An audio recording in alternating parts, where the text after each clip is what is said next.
जैन बारी तेली हिंदू खाटीक समाजासाठी महामंडळ। देवाभाऊंचा पुढाकार, सामाजिक विकासाचा ध्यास। महायुती सरकारचा निर्णय। बारी तेली खाटीक लोणारी समाजाला न्याय। जैन धर्मियांसाठी स्वतंत्र महामंडळ। बौद्ध शैक्षणिक संस्थांना 10 लाखांचं अनुदान।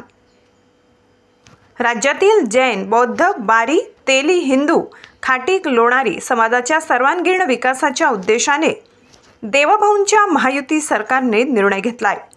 यानुसार जैन धर्मियांसाठी अल्पसंख्याक आर्थिक विकास महामंडळ स्थापन करण्यात येणार आहे। बारी, तेली, हिंदू, खाटीक, लोणारी समाजासाठी आर्थिक विकास महामंडळ स्थापन करण्यात येणार आहे। तसेच बौद्ध समाजातील सांस्कृतिक शैक्षणिक संस्थांना 10 लाखांपर्यंत अनुदान योजनेला महायुती सरकारने मंजुरी दिली। महायुती सरकारचा हा निर्णय म्हणजे राज्यातील अल्पसंख्याक आणि इतर मागासवर्गीय समाजातील जातींना आर्थिक पाठबळ देण्याचा उद्देश आहे।